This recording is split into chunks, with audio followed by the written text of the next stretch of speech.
And welcome to the Now Debate. Jared Walters here, little worse for wear, thanks to some sciatic nerve pain, and Richard has been washed away and replaced by Dick Windy. Only joking, guys. Here's Richard Oliver. Richard, how are you? I am good, but I have survived Storm Dennis.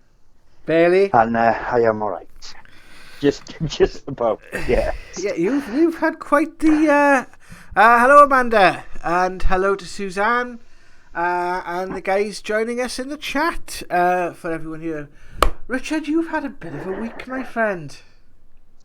Yes, I was caught up in Storm Dennis on Saturday, because obviously we're down in Pontypridd, that is, and yeah, it has been quite something.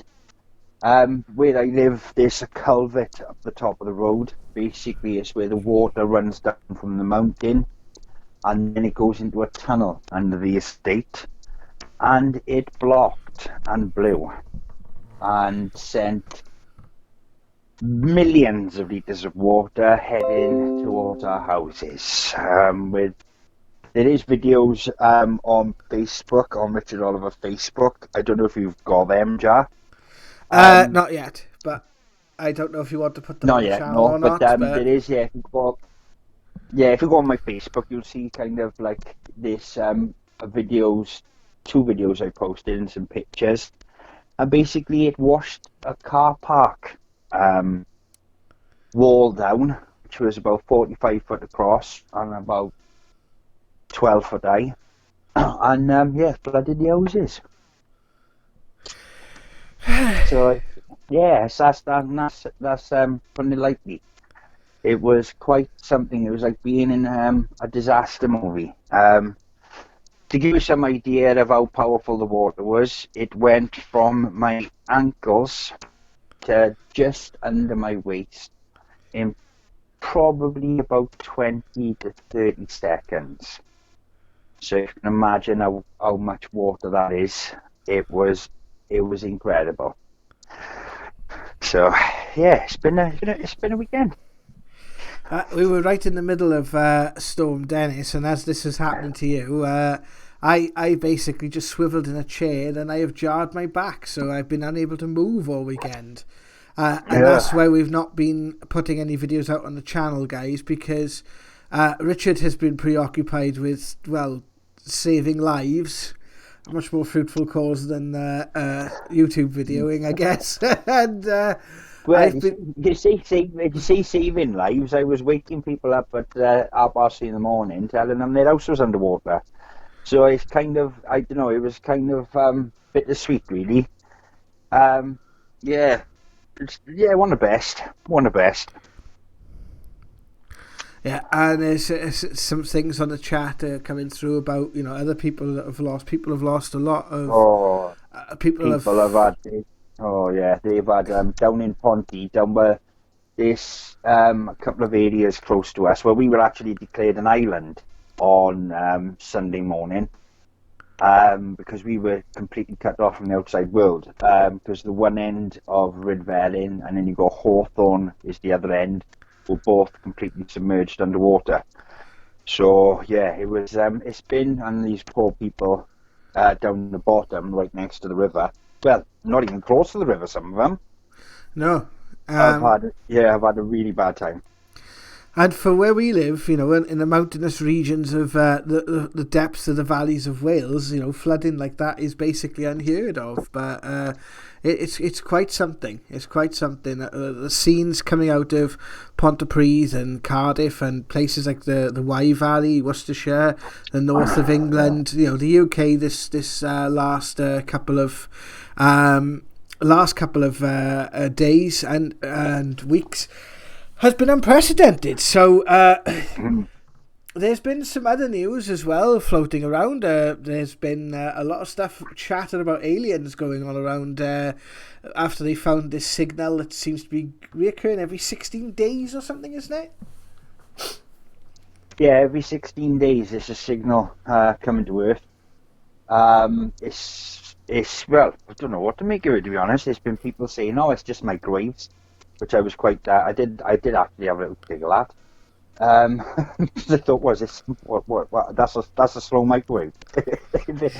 If it rotates every 16 days, Perhaps you know, you rustle. ET's, cooking it like Sunday roast, like Yeah, just. well, your rustler burger is going to be a bit naff if it takes 16 days to cook. I can tell you that for nothing. Well, say But I that. mean, yeah. But it's there's some well, yeah. There's been a lot going on at the moment. There's been quite a lot. I mean, there's been they're on about their funding now to look for alien life. They're going to throw quite a bit of money at it. Mm. There's been some bizarre news stories coming up lately of the like UFOs, and there's been some really strange videos appearing on YouTube. I've shared a couple on the Facebook group. Yeah, if you search Um, Paranormal Now Investigations on Facebook, you will find that group. It is an open group, and yeah, all are welcome to join. there's a brilliant picture of a pilot have taken a video from the cockpit of a plane, and it is if it's not real, if somebody's faked it, they are masters of editing and digital imagery, because it is amazing. You can actually watch this thing come sort of like it's just off in the distance coming towards the plane, and it is amazing, crystal clear footage of a sort of sphere shaped object really, zipping through the sky. So yeah, there's been some really crazy ones out there at the moment. So, do you have any news that you want to give us before we go on to today's main topic? Then, Um, well, I've been, as obviously the topic for this is sort of reincarnation and past lives. Hmm. Well, there is a book called 20 Cases Suggestive of Reincarnation. It's by Ian Stevenson. Yes, Ian Stevenson. Very, very interesting story. Ian Stevenson. Carry on. Yeah, he published a book. Mm-hmm. But my favourite, and I've looked at reincarnation cases, and this, I don't know if I'm going to say this right. It's right. What's the name? Sorry, I've lost the paper. Right, I'll come back to that because I've actually lost the page. Well, There's a young boy who said he was killed and he was shot. He was shot down by the Japanese during World War II.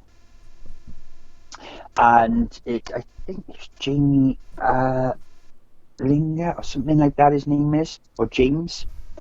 And James. James. It is. I've lost the name. I think it was James Linger. I think it was called. His name was, and his actual name of the person he was supposed to be was James. And this was documented, this case, and basically he had these vivid dreams, really, really bad nightmares, and he'd give really descriptive sort of things about his past life. And he actually said the ship he was on, because he launched from an aircraft carrier, and they phoned up the people who was on the ship that he was on, and he went there and he recognised them. And he called them by name, and he was saying, "Remember when we did this? Remember when we did that?"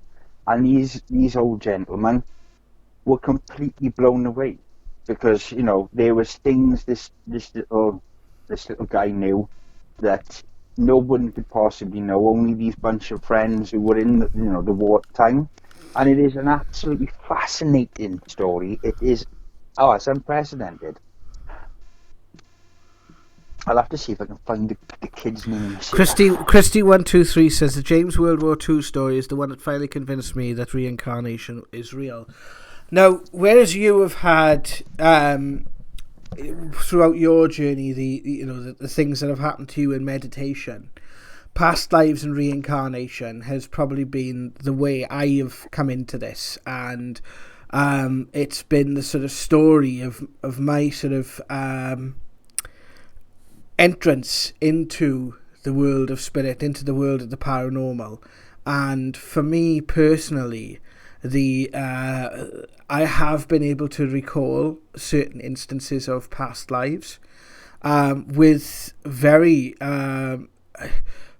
quite profoundly, to be honest with you. And I haven't always been able to validate it. Now, I have had a hypnotic regression experience, but I do find that having these experiences where a lot of people say about having vivid dreams and being able to remember certain places and where you were, and can actually remember directions to places, and being able to remember who those people were. I have had those experiences personally, and that's one of the reasons I started down this road, because I was having such experiences and I started to look for answers.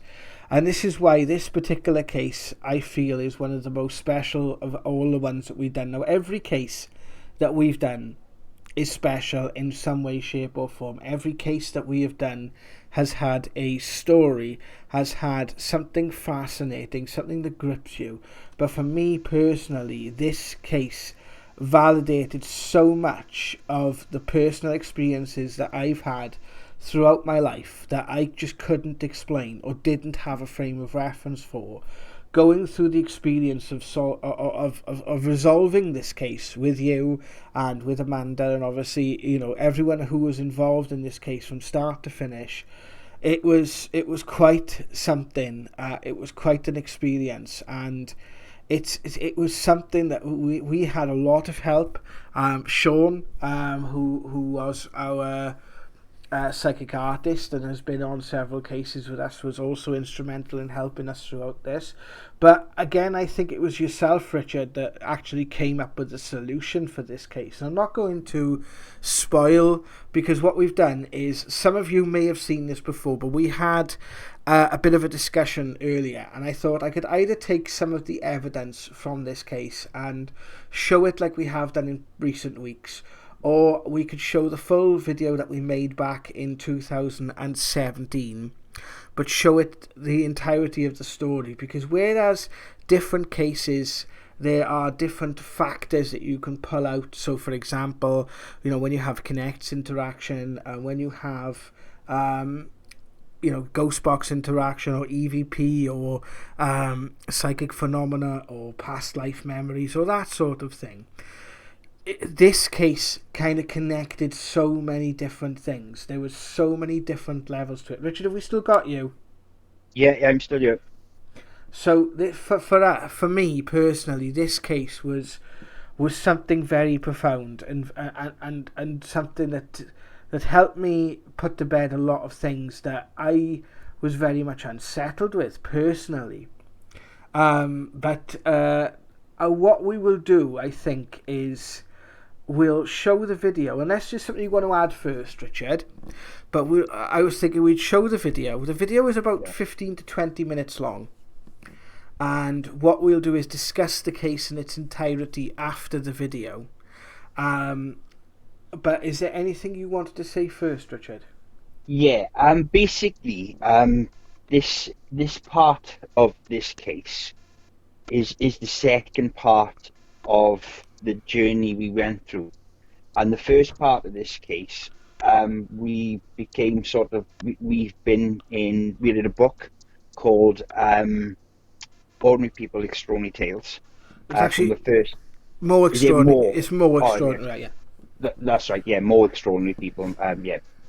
Um, the first part of this case was unbelievable, even for us as investigators, of what we went through. I mean, it was daunting. It was, we sort of set a precedent with it, really. Basically, the story is, there was a young child who had tragically lost their lives in a swimming pool, in a local swimming pool in the valleys, and this child had connected with the child in this case, and we sort of took him home, and we basically asked Spirit to show us the way to his house, because we didn't know where this child's family was, and they did. Well, So yeah. we did. That's it. That's the the abbreviated version. Yeah. And it sort of, it was a massive part of our paranormal journey up until that point. And then what you're about to see was the second half of the same sort of case. And yeah, it will. I think it's going to blow your minds. Well, what I'll do is I'll share when this video goes live the video. It's a Now debate that we did in 2018 where we covered the first part of this case in some detail. There's not a lot of video evidence from the first part of the case, but there's a lot of audio evidence. Basically, it's normally me who kind of like has the cameras and sort of does that kind of side of things in the early stages. You do it a lot more now, Richard, but in the first sort of couple of years, it was probably myself or Hugh that was doing a lot of the filming. And this was like my second case, I think. This is my second case that I'd ever done. I had been practicing as a medium professionally for about a year at this point. I was still very, very green. And it was something to be taken across town, and having, because I remember seeing the boy's father, and he was doing the old "just bring it," the old if anyone's ever seen The Rock when he was a wrestler, and he used to do the wave where you kind of hold your hand out flat and you bend your fingers into you, and he was doing that to me to sort of guide me in the direction of the place of where to go. And I remember getting into the street, and one of the investigators said, it will be the brightest house in the street. And it was in the middle of October, and it was actually, they had their Christmas trimmings out, so they trimmed up early for the Christmas season, which was sort of, a couple of months coming in. And Richard had the unenviable task of having to knock on this person's door who we didn't know. We had no associate. The only information we had is what we had from the spirit at the time, and actually, give that information to that person. And that was probably one of the most heart-wrenching experiences I've personally had of the paranormal. I bet it was, even more heart-wrenching for yourself, but also the most powerful and amazing. Yeah. And well, knocking that door, I'll never forget knocking that door, and that 10 seconds, or whatever it was, till the lady answered was quite something. And I'm gonna have to try and explain what I'm doing there. And I remember it was quite something, and it was just lucky that there was a young man that sort of jumped in a taxi. And I said, this young boy had said, "That's my brother." And that's what convinced the mum that I was telling the truth. And so yeah, it was, it is a beautifully amazing story. So you need to check it out, guys. Right, I'm getting a message. What we're going to do, guys, I'm going to play the video as well, because I've just had a bit of a message come through on my personal feed that I need to kind of to address as we're doing this. So what we're going to do, we're going to play the video, and what we'll do, we'll come back to you guys in about 20 minutes when this is done and continue to discuss the case. So I apologise for the background noise, but we're going to go straight to the video, and we'll be back with you after the end of the video.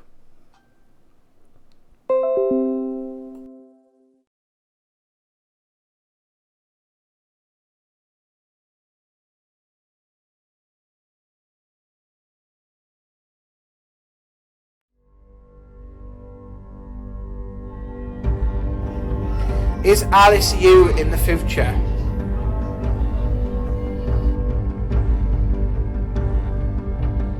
Julia Amy Howell. So obviously she could be named Amy. Because Alice is gifted, as that caused her past, as that's caused the past life to awaken.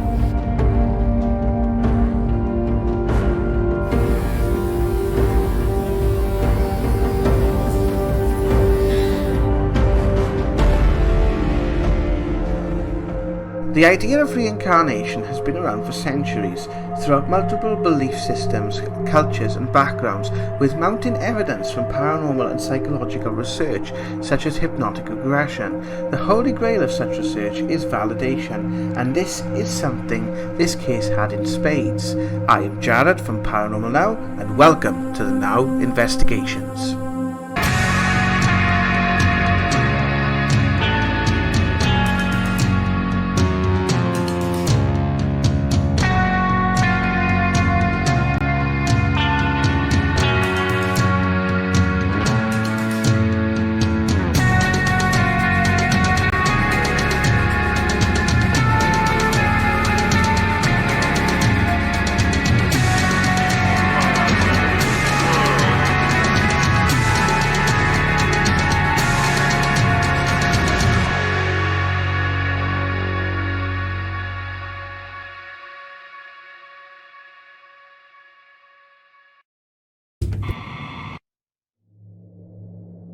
The footage on screen now is taken from a psychic art session at one of our Voices from the Spirit World events in South Wales, where our psychic artist Sean Durham depicted a spirit that had come into his mind, which struck a chord with one of the participants, a lady by the name of Amanda, who we had worked with on a previous case, linked to above, involving her little girl Alice.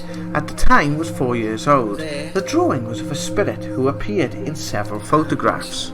That's the image that Sean has drawn. Can I ask, if I go to the alphabet, could you give me the first letter of your name? Is that okay? So if I say A. It is standard practice throughout our investigation for the point of contact to give no information about the case to any other team member, so that no mediumship can be invalidated. This is exactly what happened here. Upon visiting Amanda's house, I had no knowledge of a conversation between Amanda and Alice, where Alice remembered with astonishing clarity for a 4-year-old memories of a past life. We commenced the investigation with a K2 meter baseline test, mapping out natural sources of electromagnetic energy at the property. Tell us how old you are. So if I count your age, if I count numbers, can you tell us how old you are? So if I said 1, 2, 3, 4. Are you the little girl that's come out on the pictures? Are you on the pictures that Amanda's taken? This lady here, she's taken. Thank you. We noticed that the device was behaving strangely in an area where no natural causes could be found, so decided to test if a spirit was indeed trying to communicate with us. I'd done this by asking a series of probing questions, seeking intelligent responses, by seeing if the device would light up for a yes and remain dormant for a no. Amy, is that? Can you just confirm that's your name, love? Just step towards me. I just want to make 100% sure your name is Amy. She's confirmed it 3 times, but I just want to double check. Alright. Thank you. There you are. Amy, are you connected to Alice in any way? Yes. Are you connected to Alice on a soul level? Are you? How do I put that to a child? It's going Right. Was you Alice before? No. Was you Alice in the past? Is Alice you in the future?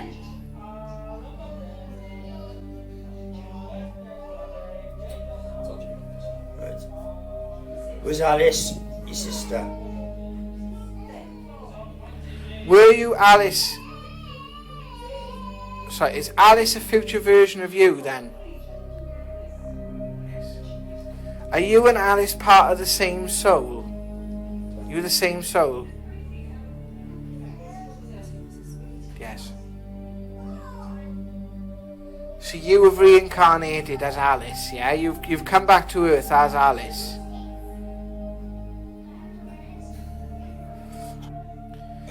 Was your second name Llewellyn? Did you live in Wales? Did you live in Wales? Did you die in World War II? Was it a bomb? Was it a bomb?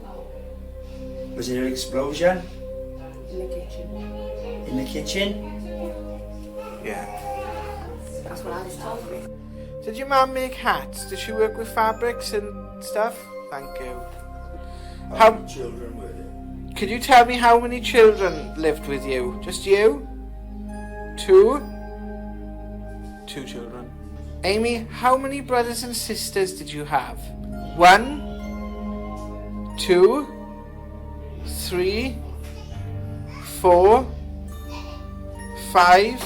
Amy, do you want to see your mum?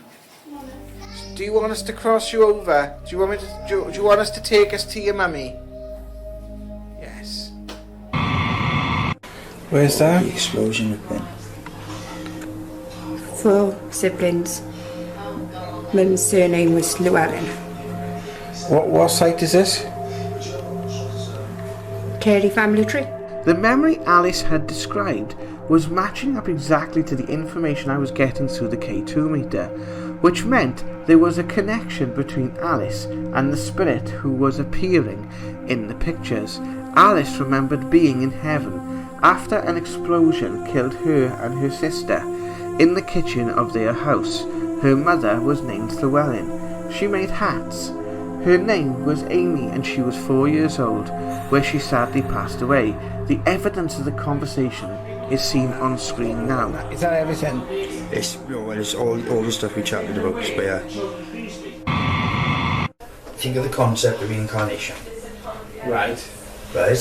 Where the kids remember their past lives. Right.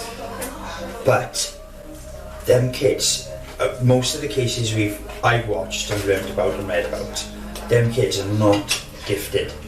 No. Alice's case, she's gifted. Right. Right?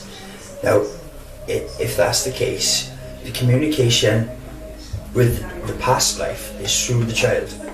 Right. Right? Now, Alice has a connection with this little girl, where she can remember that life.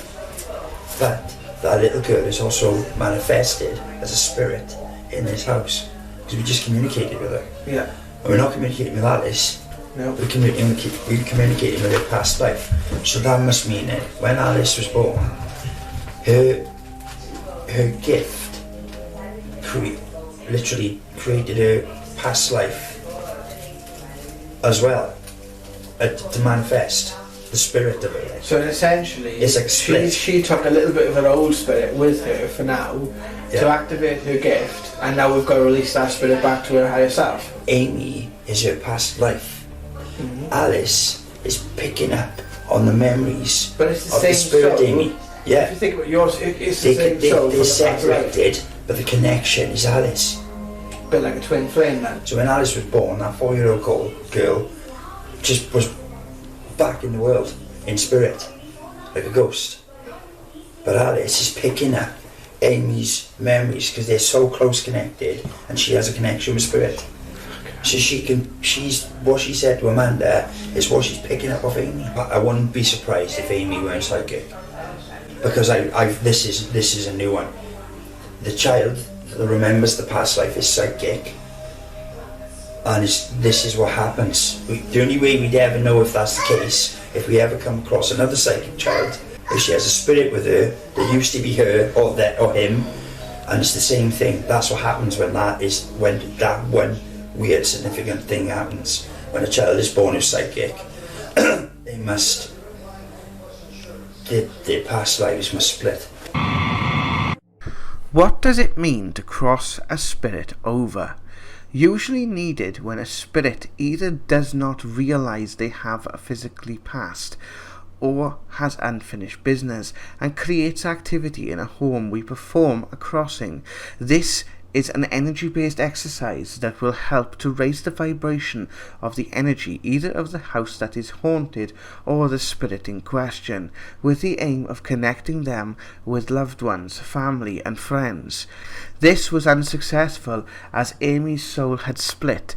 In order to explain this more clearly, I'd like to use a quote from the Institute of the Integration of Science, Intuition and Spirit. How does a spirit incarnation work? Though we don't know for sure, we can imagine split incarnation as similar to how a mirror can split a beam of light into two or more beams of light. Similarly, the soul can project more than one beam of light or energy template into physical incarnation at a time. Are we going to break it? How are we going to do it? Are we going to break it? It's got to be a way. I don't think it is, but I think she chose it. I think she chose to stay without it. Yeah, I think she did. Yeah, she did. We can't get rid of it now. Right, do that again. Did you choose to stay with Alice? Can you say that again? Make it go like that again. Or did they say you have to stay with Alice? Yeah. You have to. Okay. I feel guilty. Yeah. We had been given some significantly detailed information about Amy and her life. Julia Amy Howell. So obviously she could be named Amy, like a middle name. But this is the picture, and this is a little girl that we saw when we were crossing the road. I need to try and focus in on it. And there she is. That is the picture. She found this from ancestry.co.uk. We had indeed found her, and found a picture. Have a look on screen now. Do you think the pictures match? Because Alice is gifted, has that caused her past, has that caused the past life to awaken? Because I know from what I've done with kids and from my own mediumship that I know spirit don't just pop in and out. It has to be a doorway. It's a rules. It's like science. So they've got to come through a doorway. Precisely. Yeah, they have to come through a doorway. This bedroom was very likely to be it. It was my bedroom near the house. Yeah. Right. Now I think this is where I've been thinking since we come up here last. Right. Now with kids, I think they open a doorway because they're mediumship that they can't obviously shut. It's different for us. Yeah. We choose to open it and close it when we choose to. We see it as something supernatural, whereas children see it as normal. We returned after conducting extensive research into the phenomena of reincarnation and twin souls to see if we could help Amy in some way. This time, Sean, our psychic artist, accompanied us. We continued further experimentation, including a dice experiment where you throw a set of 26 dice and see if spirit can manipulate where the dice fall to make a word, and a pendulum session to again validate the information. What's your name, Amy?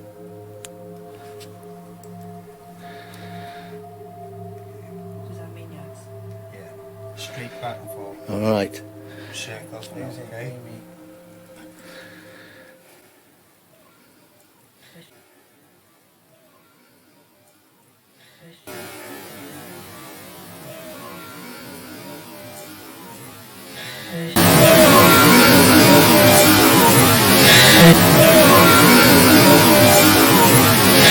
So I test it first just to make sure the pendulum's working. So back and forth for no, round for yes, circle for yes. I always do it the other way around. Alright, back and forth for yes, circle for no, okay? Can you make it go in a circle for no? Thank you. Circles for no. Okay, dokie then. We got to know. Well, that's getting somewhere. Can we ask a few test questions? This person here, is her name Amanda?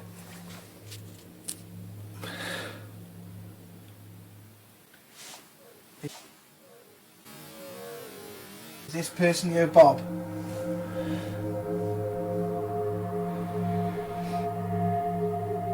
Thank you. Amy, are we talking to you, love? Amy, did you have a twin, love? No. Well, No. we've got some orb activity then as well. She's gone up to red. Can you remember living or being in spirit before Alice was born?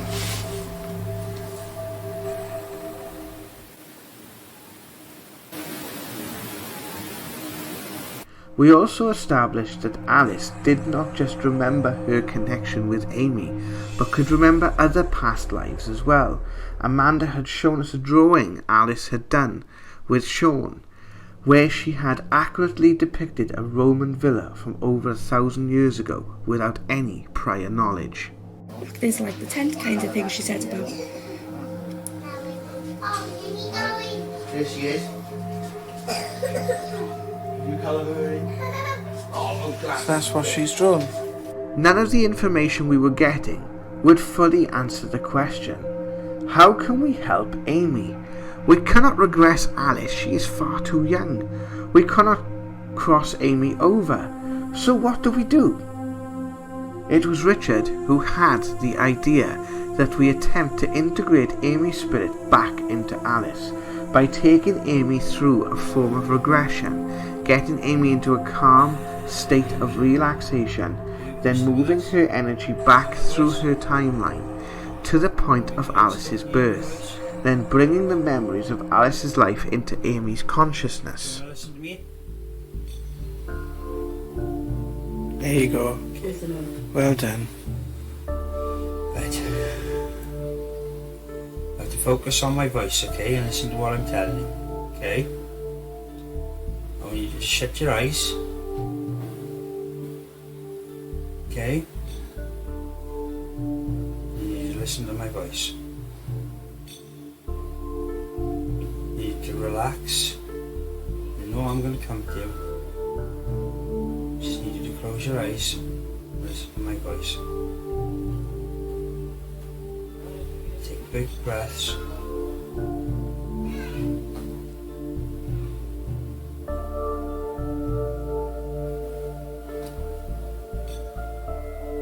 Just inside you.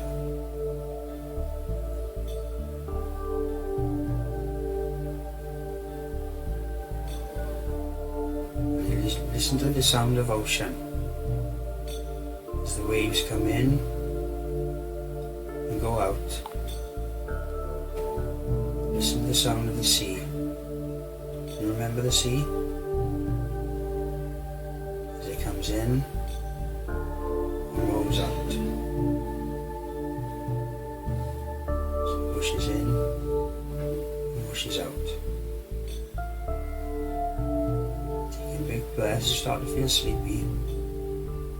I need you to remember your mum, your brothers and sisters,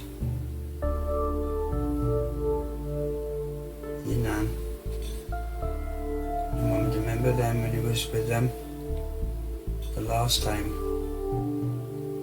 you saw them. You were all together.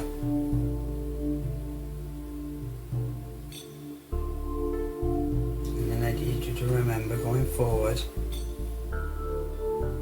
when he was in heaven.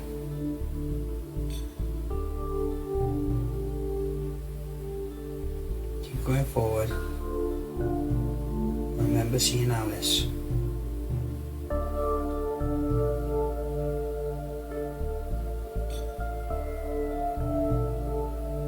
And remember seeing Alice's light. As you see Alice's light, I need you to move towards Alice's light.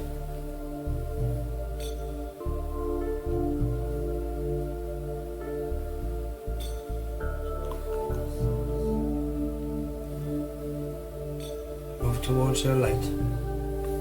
As you move forward, you start to remember being Alice.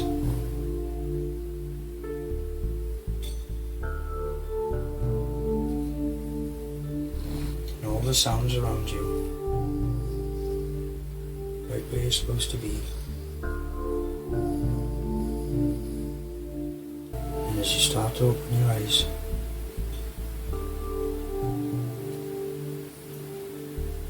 you start to remember being Alice. Surrounded by all that light. All the memories of Alice are in your mind.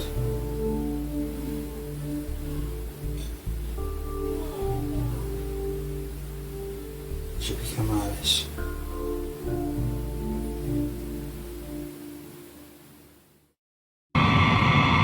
Amy, if you're here, can you affect that device, please?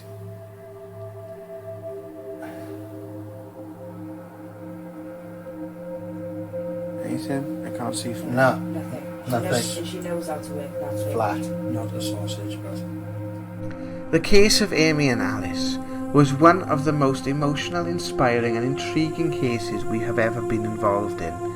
And since our investigation, there has been no further activity associated with Amy around Amanda or her family. Is this evidence of the paranormal? It is up to you now to decide. Thank you for joining us on the Now Investigations. Check out these videos for paranormal evidence and subscribe to our channel for more paranormal content. I am Jared from Paranormal Now, and thank you guys for continuing to watch our videos. We appreciate it very, very much.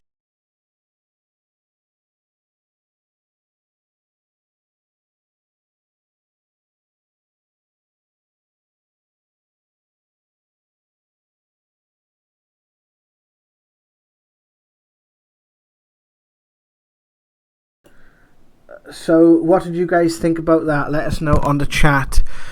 We've had a few issues come up during this video, and so we have subsequently lost Richard, unfortunately. If he is able to, he will join us later in the broadcast, but at the moment I'm sorry you are stuck with me.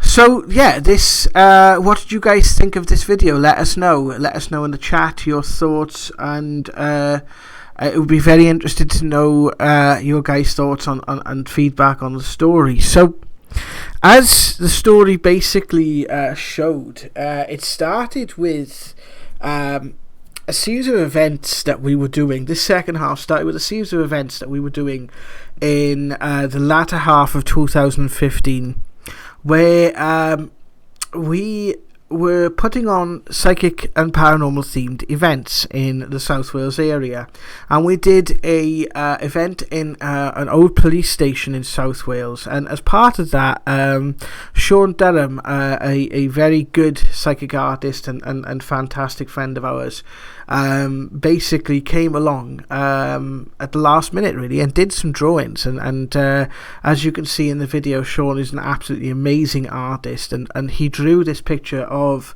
this young child, and it caught Amanda's eye as being very similar to the face in the photograph that you see on screen now. It's the one in the red circle by the skybox. And what we found is there were a few other pictures that Amanda showed us. I'm not going to show them on YouTube because her children are in the pictures, and YouTube is a bit funny with showing children in videos at the present moment. So if you want to see some of those pictures, they're on our Facebook page, facebook.com/paranormalnow, or on our website, which is paranormalnowinvestigations.com, and if you click the gallery there, you can see all our paranormal pictures that different people from cases and that sort of thing have donated to us over the course of the last 6 or 7 years.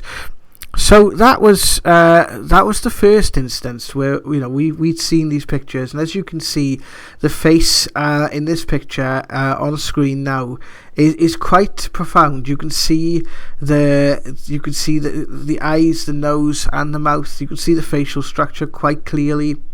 The photo has been slightly darkened just to bring out the features basically, and what we found is that they were very interesting, and through the next couple of months, Richard and Amanda spoke a few times without my knowledge, essentially. At the time, we were dealing with different venues and we were going through a lot of cases. 2016 saw quite a surge in paranormal events, and for about 6 months we were completely and utterly rushed off our feet, and we were doing about 3 to 4 cases a week. It was a crazy time, and probably one of the most fulfilling times that we have done as paranormal investigators, and I'm sure Richard would agree with that if he was here now. And what we'll probably do, if he doesn't come in by the end of this stream, guys, is maybe do a follow-up stream where he could possibly give his input into this, because I know this is something he wants to talk about. We were on our way back from a venue in Caerphilly at the time, and Amanda sent us another video of some evidence that had been going on, and Richard asked if we would be okay to take a diversion, because he was taking me home at the time. As you guys might know, I'm registered blind, so being behind the wheel of a car may not be the best idea for me or other road users, because I don't know where I'm going if I'm driving. I barely know where I'm going if I'm taking the bus, so but yes, so we turned up at the house, and I had my kit with me because we'd obviously gone to see the venue and sort of work out dates for a future investigation, which ended up being the Caerphilly Workman's Hall investigation, which, if you guys tuned into our EVP Now debate a few weeks ago, the Walter's story video that we showed there was that was the actual case we were setting up at this time. So I had all my equipment with me, and I was doing what was called a baseline test around the property. So with a baseline test, essentially you're looking through to map any normal sources of electromagnetic energy. So certain types of electrical equipment will give off an electromagnetic field, such as your Wi-Fi router. Anything that uses Wi-Fi or Bluetooth can give up electromagnetic field. Your fridge can give off an electromagnetic field. So it's knowing where these actual sources are. And Richard is now joining us, so I apologise for that. Richard, are you with us? All right, Jazzy? Yeah, how are things, my friend? All right, yeah. Sorry, I run off then. It was a bit of a case emergency. It was. Did we manage to get it sorted? Just about. Yeah, I'm gonna speak to him after this. Now I've told him what's happening, and I said we need to sort this out and speak to you guys. And they're just gonna have a cup of tea, and I'll talk back with them now. Okay, well, if you need to go, or if we need to cut this short, then that's fair enough. But this is live broadcasting, my friend. Anything can happen. We've had EVPs. Yeah, this is the paranormal. Yeah. We do have that. We do have it where people are experiencing paranormal activity, and we have to be on call and able to help. And sometimes it pays to have a team of to be a good team. Yeah, it is. So it pays to care. It pays to care about people. And that's important. Yes, it pays to care about people. Yeah, absolutely. Where was you too? Sorry, I couldn't catch. I was talking. I couldn't catch where you were. So I was just describing what, from my point of view, that we were actually going up to organise an event in Caerphilly, and this the first part of this case, the first night, because we went to this over 2 nights, and the first part was completely unbeknownst to me. That you'd been sent a video. And what we had found is that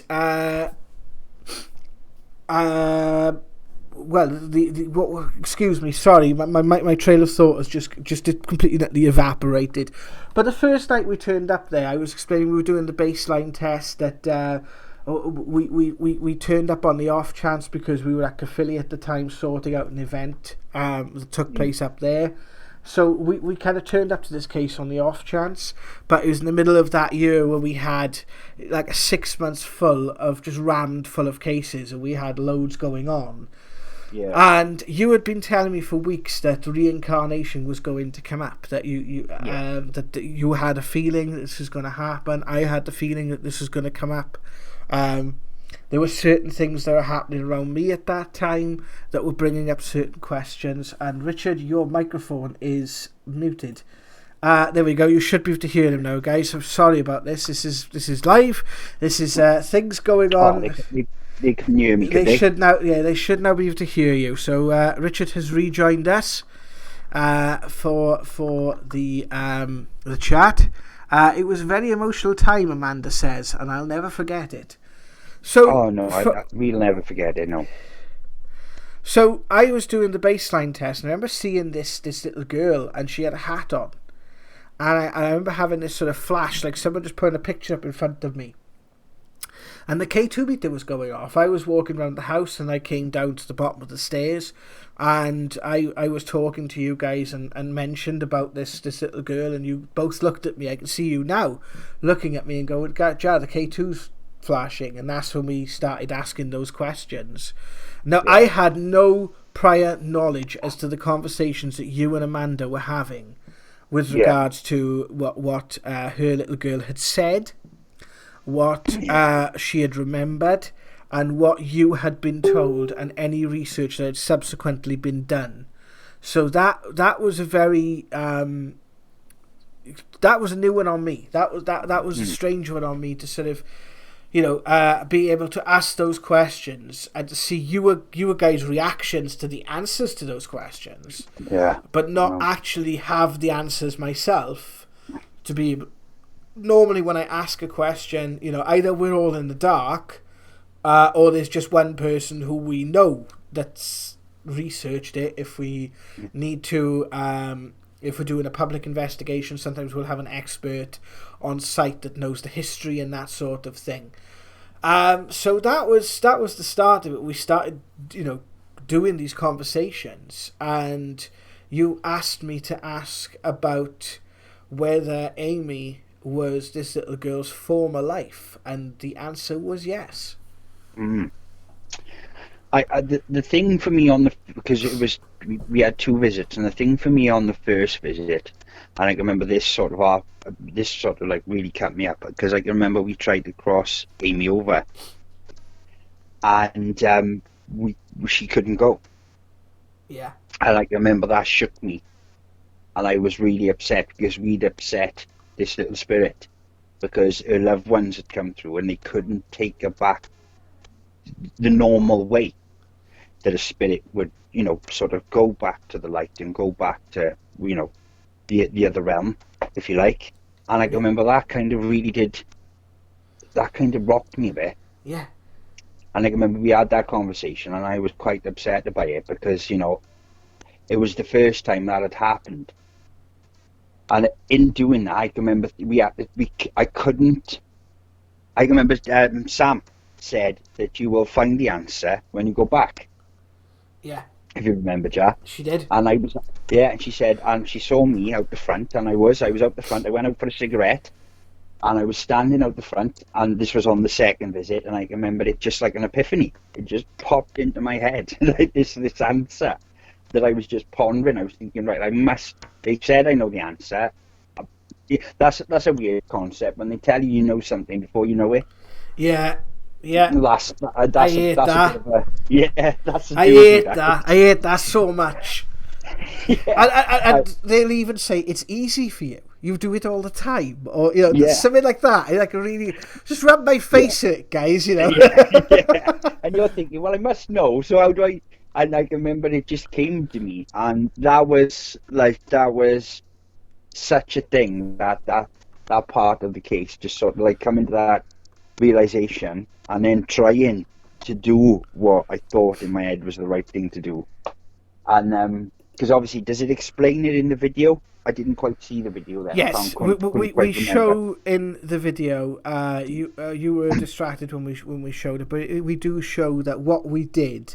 Or what do you want to explain the solution anyway? Because I think if you explain what the solution was, because obviously, in order to go into a past life, there's normally 2 ways. There's regression, or there's remembering. So we know that the 2 techniques we knew of were regressing, which you couldn't regress the little girl because she was too young. And we couldn't cross the spirit over. So there was only one real solution left. Yeah. So basically, we had to regress a spirit. And we had to take her back to the point before she was the little girl she was at the moment. And we had to regress her back to that point where the 2 souls split. basically, because that's what had happened. Because of a massive psychic connection in the real world, this had caused a separation. It had caused the life before to become a spirit, and the life that is now to become a person. And there was a split. It's very rare. I've read about it since. I hadn't heard anything about it beforehand. But I sort of had an idea through when I was in the church. I had quite a few scenarios thrown at me in regards to spirit, and it was something that was familiar in my mind about it. So that's what we tried. So we basically, bless you, Jack.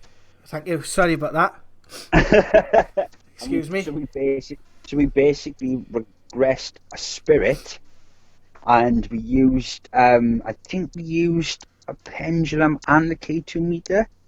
We did, and we had so much orb activity as well. Did any of you guys spot the orbs? Let us know on the chat. Yeah, we did. And I think we had another. Did we have one of the Ghost Box apps as well going at the same time? I can't remember. No, we didn't. We actually caught quite a few EVPs on camera. Oh, that's right. Yeah, we had EVPs. I do apologise. And yeah, and basically we tried it, and it worked, amazingly enough. And yeah, it was unbelievable. And the evidence we gathered of things that were brought up that we actually verified was just astounding. I mean, really. I mean, the psychic art? Yeah, we showed the psychic art in the video. We shown the lady, the girl that we found. Now, if you imagine, she did have a different surname back in the olden days. They would have taken the surname of the father. So, you know, it could be that the mother's maiden name was Llewellyn, and obviously then would have took the name of the father. So she would have had the father's name and not the mother. So that's why the name would be different. But if you actually take, in the video, we show a side by side of the ghost. You can see here, and the girl in the photograph, and you can tell if you look at the nose structure and the mouth structure, it's very, very similar. Yeah, even the kind of just sort of like outline of the hair is even, you know, very similar. It is. Well, it's hard to put it into words, really, isn't it? I mean, for us as investigators, I mean, like you said, Jai, it verified a lot of things that you were going through. I mean, for me, it was more of being in, you know, the situation of how do we fix this for me. You know, because that's something I've sort of like prided myself on over the years of trying to fix paranormal issues. And, you know, that one was a biggie. I believe that souls get to a point where they will naturally split. The energy naturally splits. I actually think I subscribe to the school of thought of that is how souls procreate. I think it's more like mitosis than it is because there's definitely a precedent for it in nature. That's my personal belief. I know I don't know if you agree or disagree with that, Richard. I know we have varying opinions, but I'm not going to go into why I believe that, but there's a lot of experiences that I've had in my life that has led me to that conclusion. Now, what this gave me was the possibility of that happening. That for some reason, I believe when souls do get to a certain point, that is something that can happen. Or a soul can take multiple incarnations then. So whether the soul physically splits or whether it incarnates in multiple lifetimes at once, there's definitely precedence for it. Especially through the realms of life between life regression and hypnotic regression, standard hypnotic regression. Mm-hmm. There are people that have reported living parallel lives, so two lives at the same time from different perspectives.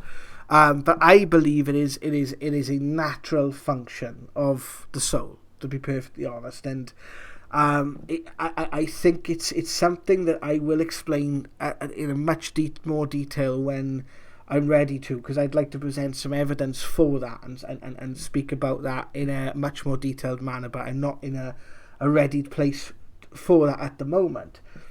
But what I personally feel is, as a soul gets to a certain point, so as you get sort of like, you reincarnate, you've got to reincarnate for a purpose, to a purpose. And I believe that there's stages. So we go up in stages, and there's a precedent for this in religion. And we've had this through the Ghost Box, where they've referred to the Great River.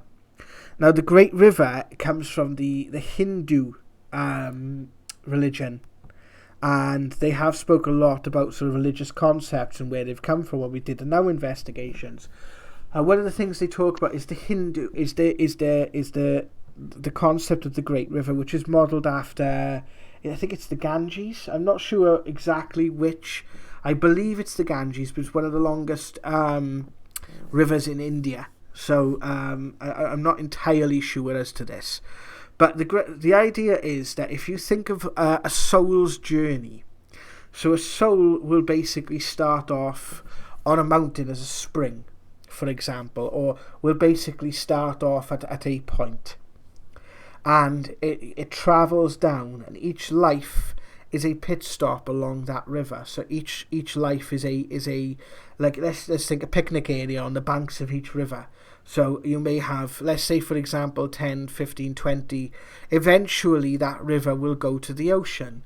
And the ocean is the great unknown, or God, or the communion with nature, with the universe.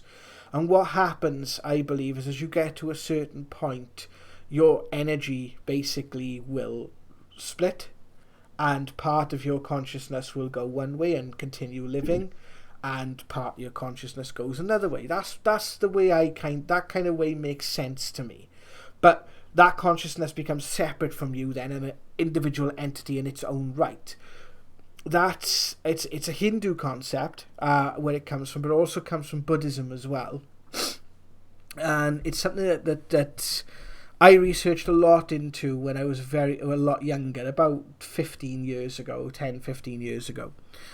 When so there was, I had a lot of dreams from my teens up until about 25, 26, where I would remember past lives. But a lot of the times when I remembered past lives, I wouldn't remember them exactly into the detail that I wouldn't remember them exactly into the detail of like, if I was in the 18th century, I may remember certain scenarios and people, but they would be presented to me in like a modern world kind of way. It would kind of be jumbled then, because the memories will always come through in like a weird way for me. And there would be some things I could tell you. Like, for example, one of my lives, I lived in a Louisiana, and I believe it was around the time of the Civil War, and I died being shot off a horse. When I went for regression, this is around about the time I was just getting started. I actually, around about the time I was sort of having these abilities come out, I started to meditate. I went for a course in crystals, and I started to learn how to use crystals. And the lady that did that course did a regression, and she took me through my past lives. So we asked several questions. The main question I wanted to ask was about my eyesight. Why was I visually impaired in this life? Which I managed to get some answers for. And why is it I have a sense of recognition around some people? Why do I have the dreams that I have? And she took me through a few lives, but the most profound was this one where I was a messenger. During some sort of conflict, I lived in Louisiana. I found the church that I saw in my regression. I don't know if the church is still standing today, but I found artists' drawings or impressions of the church that I saw in my regression. But that was a really difficult life. I remember I sobbed throughout the entire regression experience. Learning, when you learn about your past lives, it's different for everyone, but for me personally, a lot of the pain came back, because a lot of those memories are the ones that stick out the most. And I'll have I will have like a I basically I remember being taken under hypnosis, and I was like, I can see this weird thing in front of me going up and down, and obviously I couldn't make head or tail of it, and I realised I had something in my hands. I was like, oh, I'm riding a horse. But I couldn't feel myself riding a horse, but I could see the motion of the horse. So I could see the horse's head bobbing up and down, and I could see that I was in motion. And I remember being shot, I remember leaving my body, and I remember dying. And I remember basically she took me forward then into another life. And about a few months after that, there was a gentleman on a forum. Now, I used to be part of this spiritual forum back in about before the times of Facebook, basically. Back in the day, a lot of people who were involved in spirituality online, we all went on forums, just like gamers, just like all the rest of anything really technical, that sort of thing. We were spiritual forums, and we would try reading each other. And this gentleman was starting to do past life readings. I didn't know his actual name, but I knew that other people had left comments that he'd been very accurate with research they'd done into their past lives. So I asked if he'd do me one, and he took about 3 weeks, because he was taking on about 40 at a time, because he wanted to really get back into it, so he was taking quite a lot. And I had this reading presented as a letter, and he basically gave the very similar, very, very similar to the past lives, either the ones I'd seen in my regression or the ones I'd seen in my dreams. And the even to the point where the letter ended, that the last lines of the letters were, I have noticed that you have started to learn about crystals. You would do well by using a meditation with 2 clear quartz points, using one in the right hand with the point facing away from you, and one in the left hand with the point facing towards you. Or it could have been the other way around. I can't remember at this point. I've actually lost that email, unfortunately.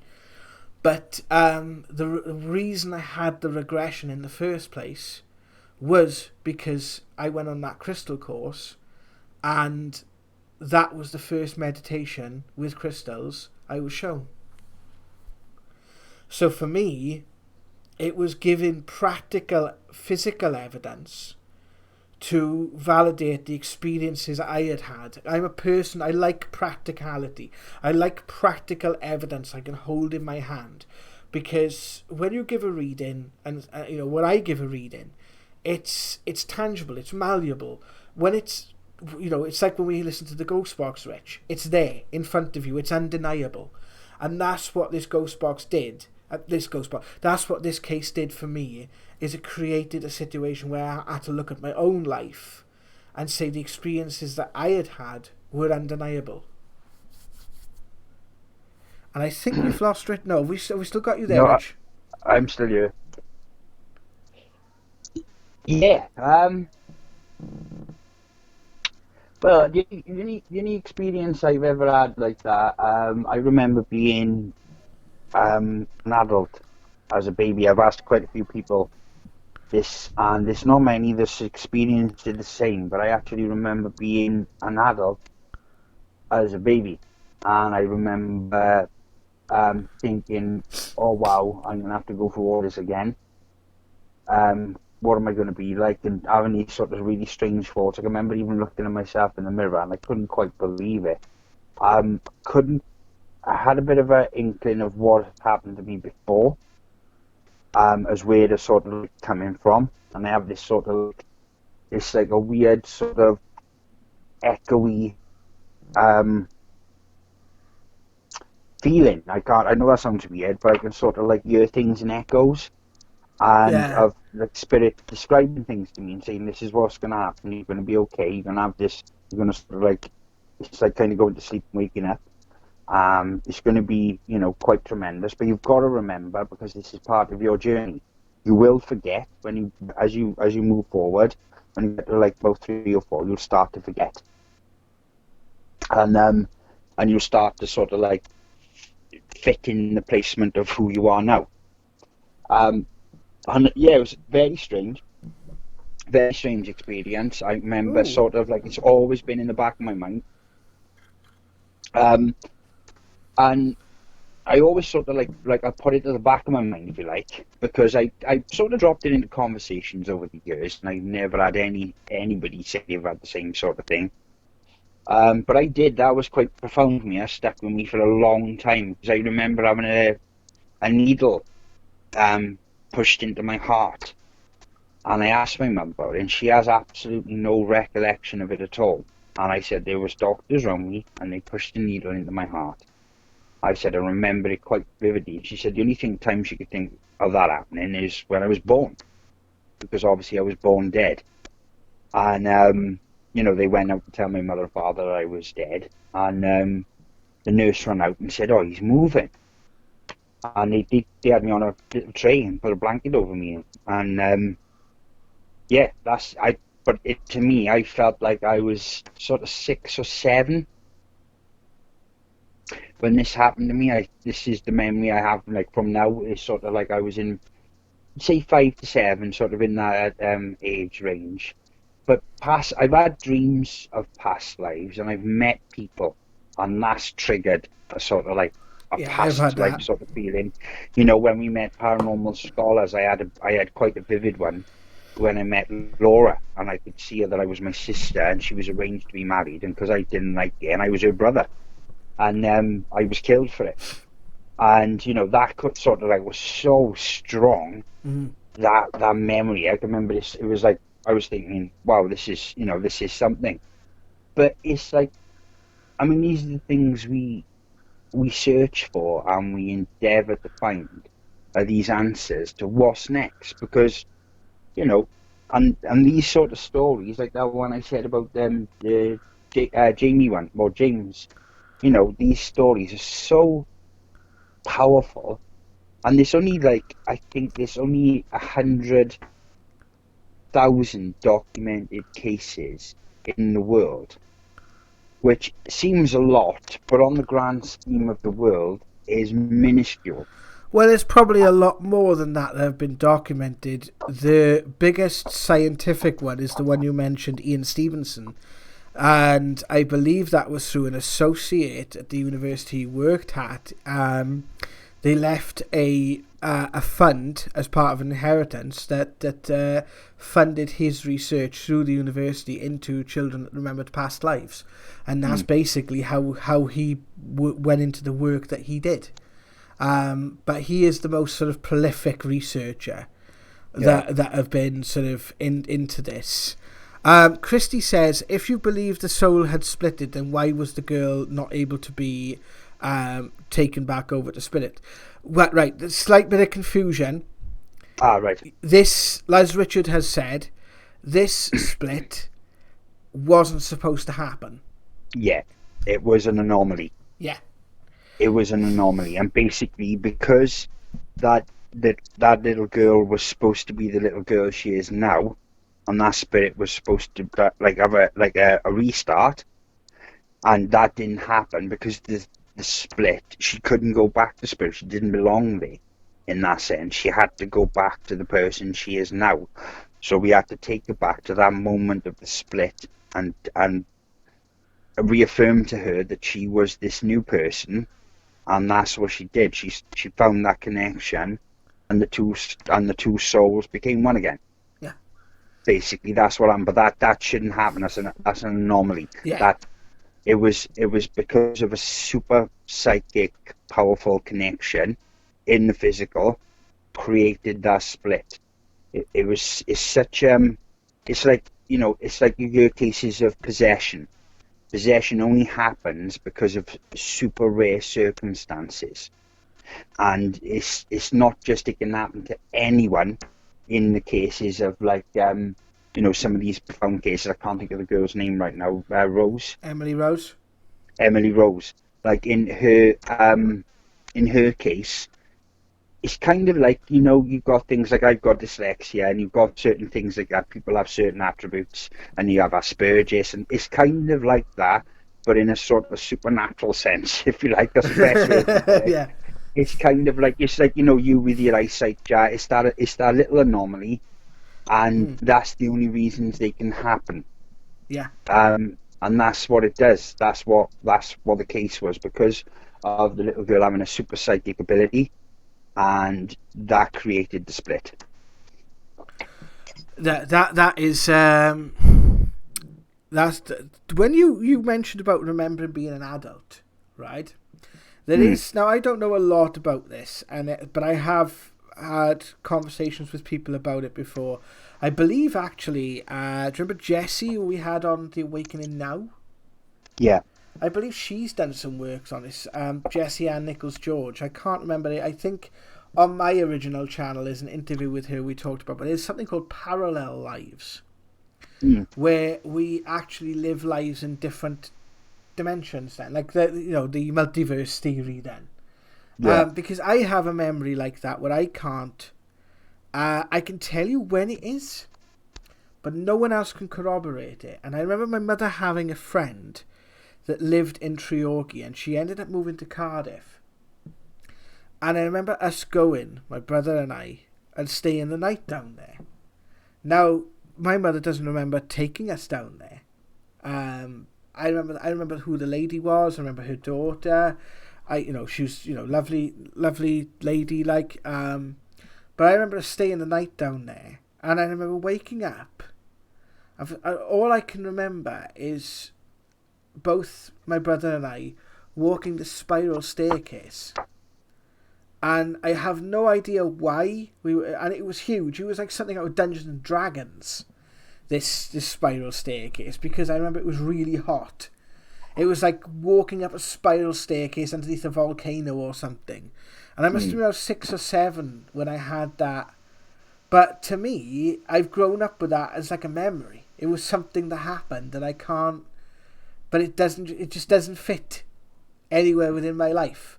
I don't. The night that I remember going down to Cardiff never happened. Or at least I don't think it did. Well, I've had memories where I've spoke to my mum, and I remember things, and I was like months old, and I remember she's looked at me with some puzzlement over some of the things I've said, and I remember looking at them, because I can remember one. It was a black bull, and it had a little like Spanish sort of it was like an orange and yellow scarf, and I can remember seeing this on the side, and I can remember thinking, oh wow, Spanish bull. And I can remember at the time, I can remember thinking, oh, it's a Spanish bull.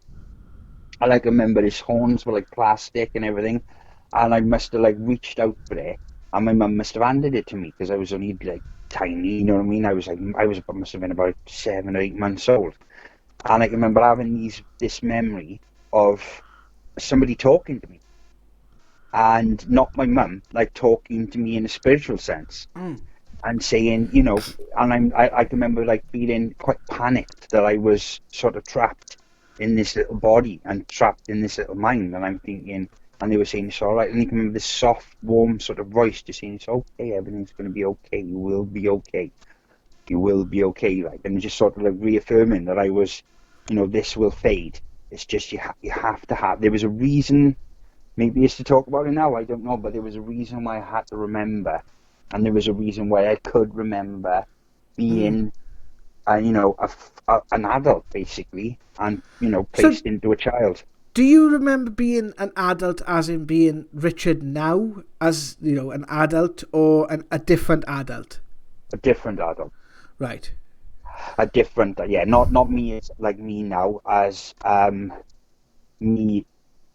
Kind of me, though, that's the weird thing. Kind of me as I am now, but I've come from somewhere else. I've lived another life. That's and how. I kind of remembered the lives before that as well. But I don't have any sort of recollection of my lives before. I just have the recollection of being placed in the person I am now. I even remember the sound of being in my mum's womb, and like looking at my hands, and they were all like veiny, and this So I'm just Ugh. being, yeah. No, I know. I can remember seeing light through my mum's tummy, like, and I remember hearing sounds on the outside, and I was thinking to myself, I wonder who that is. And I can't, I'm thinking, being excited to meet these people and everything. And I remember, I know this sounds absolutely crazy, but I remember being born. I remember the doctors holding me. Um, I remember all of it, basically. And I've asked loads of people about this. I've asked tons of people. I've never met anyone that says they've had the same experience. So it's kind of odd. But I've always had that. I've always had that memory. It's not just a memory I've created. I've had that memory since I was very little, and it's never left me. Now, you're saying about creating. Before I move on, just going to address some things that Chris said on the chat. He says about Quantum Leap explaining reincarnation in... I personally don't think it happens in the kind of way a Quantum Leap describes it, the TV show Quantum Leap, because he is basically jumping into people whose consciousness is already established, so he's kind of misplacing their consciousness or merging with their consciousness. With regards to the when I said Dungeons and Dragons, I'm actually playing a game called Neverwinter, which is a Dungeons and Dragons game on the Xbox at the moment, and that's where I used the analogy because it was the first thing closest to my mind. But no, we were actually travelling up the staircase that we could so we were actually walking up the spiral staircase. When I've had dreams and I am not myself, I have had plenty of dreams where I'm being shown something by spirit and I'm not Jared, I'm not Jared's past lives, I am someone else. They put me in, like you said about Quantum Leap, I have had those types of dreams where I am in someone else's body, in someone else's life. I think I've mentioned one on a previous Now Debate where I listened to it earlier. There was one I mentioned, it was back in 2018 when we did it, where I felt that I had this weird one about this couple that lived on this farm in Central America, and the guy's father didn't approve for the marriage, but that was modern, and he was like, that wasn't anything to do with me. And I have had that where I've dreamt something and it's a message for someone else. I've had that plenty of times, where I have dreamt someone else's life and I'm looking through their eyes and their perspective. When, like what you said, Rich, when I've had past lives, I know it's me. It's me, but it's not me. It's the weirdest feeling in the world, but it's like I've dreamt of people and someone has said in the dream, this person will come into your life, and I'll know them instantly. They'll, I could be sat across the room, I could hear their voice across the room, or they could walk in through the front door, or they could just meet them in the street, and I know you from somewhere. And it doesn't have to be, some of them are female, some of them are male. It's nothing. A lot of people entangle these meetings with love stories, which is actually not always the case. There are plenty of times where they are, well, I hope they don't have to be in love stories in some cases, because I have a very odd life. The first one I had it with was a gentleman who was about 4 foot taller than me. He was about 10 foot tall, but 8 foot. He was 8 foot wide of pure muscle. So, unless I'm in for some sort of prison encounter, I bloody hope not. This is the thing. It is quite profound. I mean, some of the things that people have told me, some of the stories I've heard over the years, are extraordinary. And to just, this is the problem. And I say this, but it's always just that. It's just enough evidence to convince you, but it's not enough evidence to prove outright. Yes. And I think, I know, as I stated, we've not agreed on this, Jab, but I think there's a purpose behind that. I think it's just enough to reaffirm your faith, and Yeah. make your faith stronger, but it's not enough to 110% prove. I mean, there's been documented evidence now. I mean, we were talking about this the other day. Apparently, there's been this scientific research done in Germany, and it was something like 96 volunteers took a drug and they died, and they were brought back, and they were asked to document as much as they could while they were on the other side. And that research, and they've actually apologized. They've actually come out and said, look, we're going to release this information, but we are super sorry if this offends, affects, or changes anyone's opinion, but this is the study, and this is the evidence we've discovered. And I mean, fair dues to these, where they found 96 people willing to do that is quite profound on its own. But apparently this research has been done, and it's been, this has been documented. And I don't know if this was done a long time ago or if this is something that's come up recently. I was reading an article, and I sort of like, when I come off it, I was like, what did I just read? And I could try to find it again, and I struggled to find it. So I will endeavour to keep searching for it, because I'm interested in this study myself. But it's like that. I know people who have died and come back, and they've told me stories. Yeah, and they've told me stories that are amazing and scary, and and they've been affected by it in the sense that they've developed abilities, and it's an amazing. I don't understand why more hasn't been done to look into it. I think the problem is you've got people, and especially like from our point of view with the mediumistic side, you get people that ruin it. Yeah. And you get people that tarnish it, and they just, they know they can make money out of this. They know they can make money from suffering and people's worries and people's loss. And they do. That happens. That's fact. And, they get, and unfortunately, that takes away from real research as best as it can be done. I know, and it's sort of like, it dumbs it down, and it's sort of like, it damages it. And you're finding this now in the paranormal community. There's a lot of people out there, I don't know what they're doing. I don't know what they're doing it for. That being said, and let's not go down that road of what people are doing to damage this at the moment, because we have covered that in several aspects. Yeah. What I would like to say is, because let's keep this upbeat, and I know we're both passionate about Amit, and I know we're both like, we'll end up talking about this and we'll be here till doomsday, because I'm passionate about this, and the last thing you want to do is get me on my high horse about it, because you'll never get me off it. Well, no, this is what I was going to say. I was going to make it a good thing. The real work shines through that. Yeah, absolutely.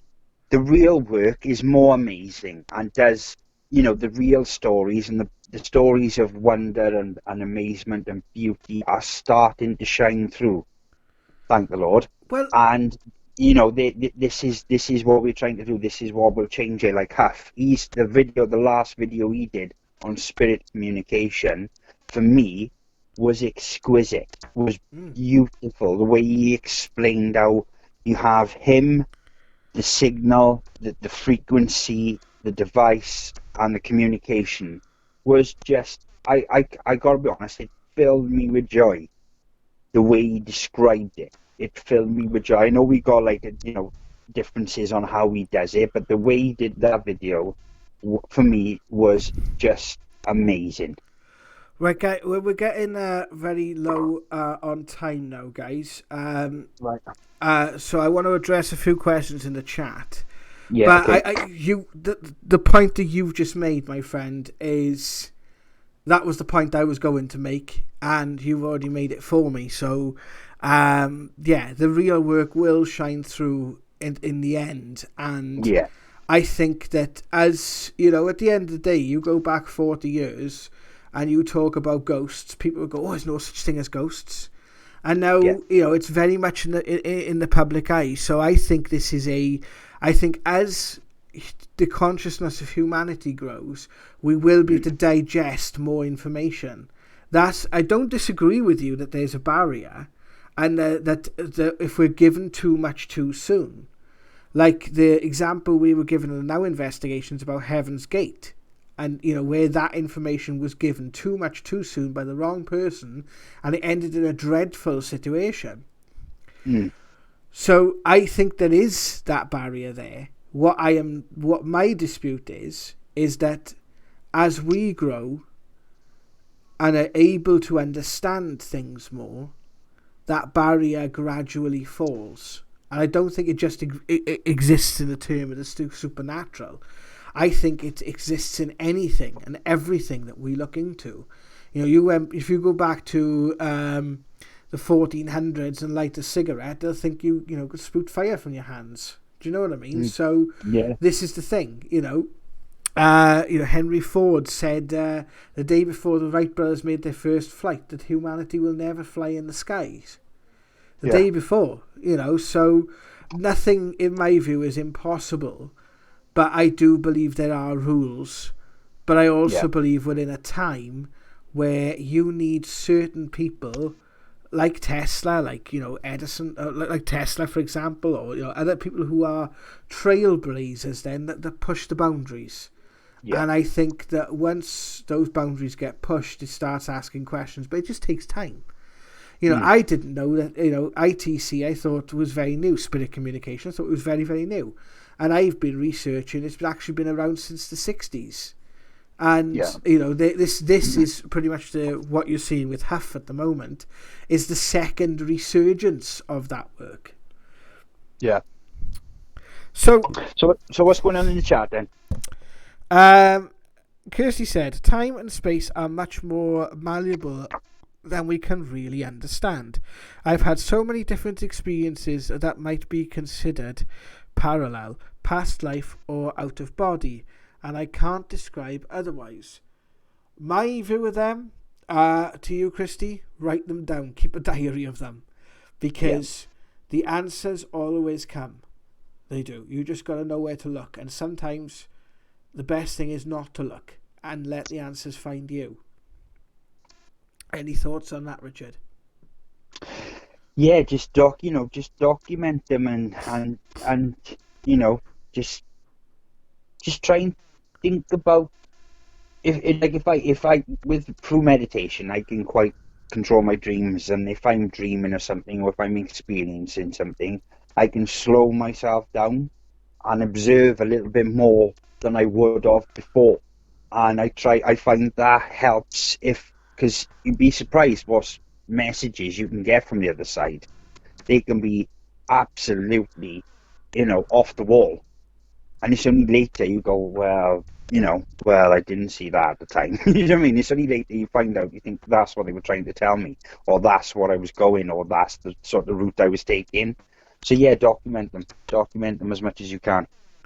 Amanda asks, so if Alice Amy's soul split at birth because she was gifted, why haven't more mediums experienced it? Well, personally, I mean, I've seen mediums trying to help people, and unfortunately they sort of stick to a doctrine where they only choose the answers they've been given from other people, and they stick to that set of rules, and anything outside them rules they can't sort of like quite deal with. And as I've learnt on the job, I've learnt that all possibilities are open and all things are possible, and maybe that was the reason we were given the case, was because we could understand it and we could do something about it. She's coming at it from the other perspective, Rich. Obviously, if Alice is the one that's gifted, I'm gifted as a medium, you're gifted. Why didn't you go through that experience? Why didn't I go through that experience?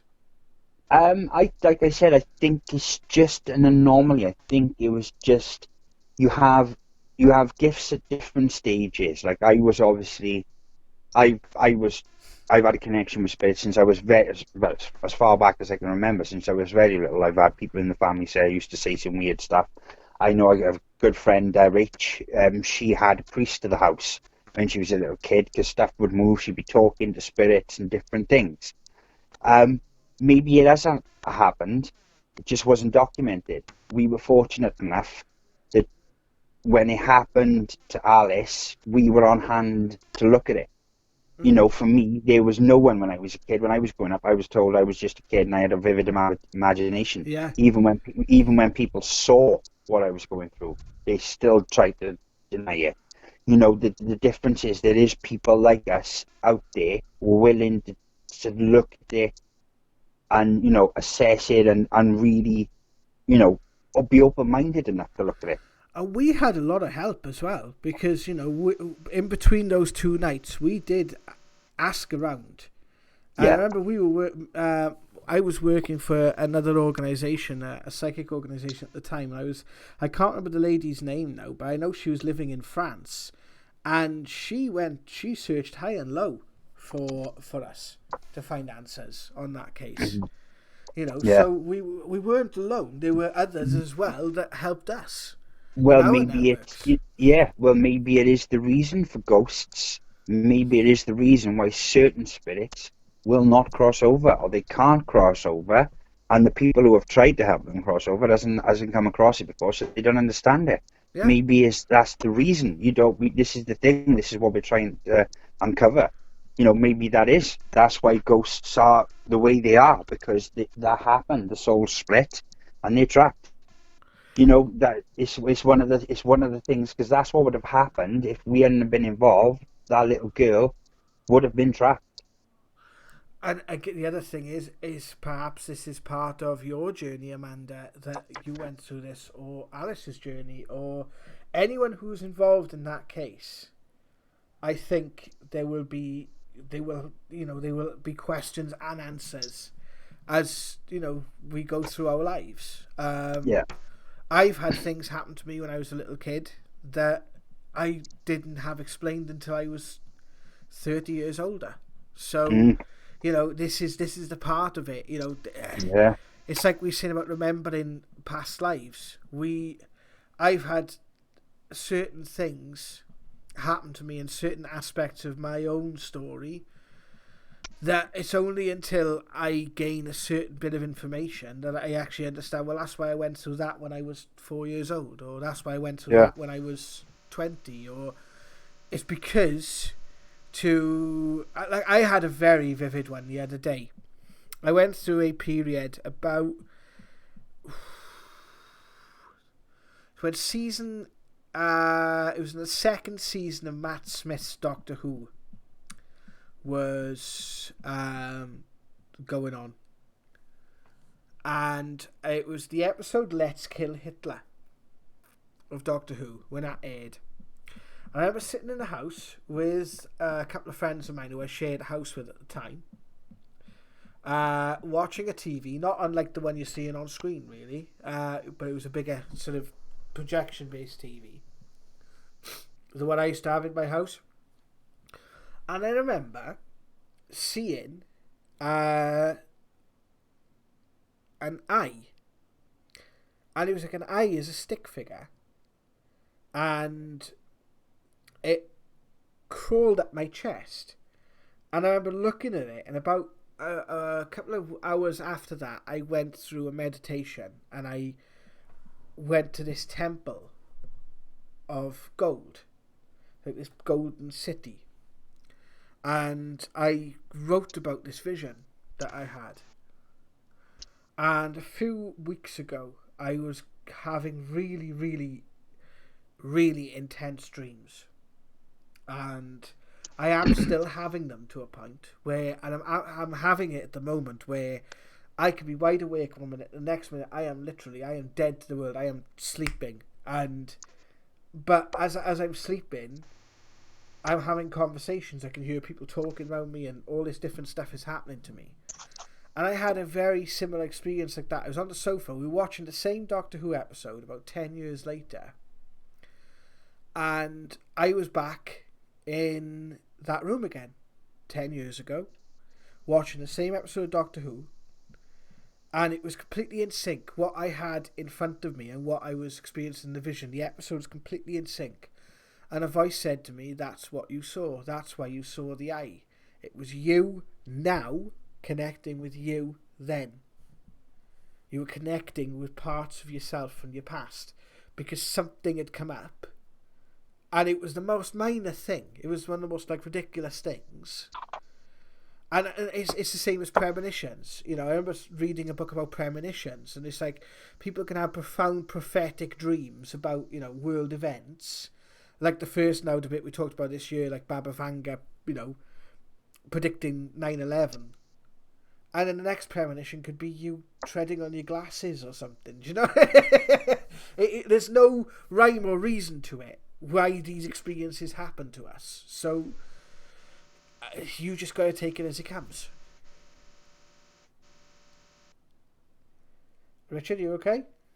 Yeah, I'm listening. I was listening. I was just listening to you. But yeah, it is. It is. Yeah, there's no pattern to it. Absolutely no pattern to it. It is the most random set of experiences there can possibly be when it comes to the paranormal. I've never had a pattern. But the only thing we've had is little signs, on cases, we had light bulbs blow up and different things to sort of put us in the right direction. I mean, that's the closest sort of we've had to it, and then that's the closest sort of thing we've had to if something happens, we think, oh God, here we go, something paranormal's coming. Do you know what I mean? Yeah. Absolutely. That's the only sort of common ground we've had. The rest of it has just been on the fly. Our experiences couldn't be further apart some of the time, could they? No. And I think sometimes you were telling me stuff and you completely lose me. And how many times have I told you stuff but yet you could be speaking to someone else speaking their language. The person you're speaking to is hanging off in every word. You've lost me about half hour ago. And the same has happened to, I think I just done it to you then. Yeah. The last thing I'm going to bring up, Amanda, you don't need to worry. There's the guy, the coronavirus guy, Ben Kavanagh, the guy that Channel 4 followed around Wuhan when he left Wuhan. And the videos he did about his experience going through quarantine. And I've always said, I used to be a big worrier. And it wasn't until 2 years ago that I actually stopped the worrying. And he summed it in such a beautiful way. If you worry about something, you suffer twice. You suffer by worrying, and you suffer if or when the event happens. So what I tend to do is just not worry about it. At the end of the day, just know that whatever you guys find on your path, the same goes for you and your children, and the same goes for you guys listening on the chat. Whatever is before you or in front of you on your path, just remember that everything that has been before you will help you reach where you need to be. And just have faith in that. Because all of us have had difficult times. All of us have been put in positions where we feel that we just can't take it anymore. And life finds a way. And it can happen at the last minute.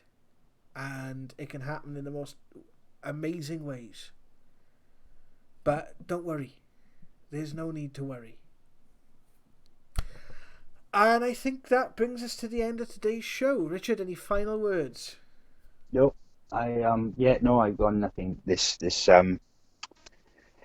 No, I'm not going to end it on a bad note because I did that last week and I was wrong as well about that one last week. Things we got wrong on the Now debate. Yeah, I had a rant about something that was wrong. It was 2 years out of date.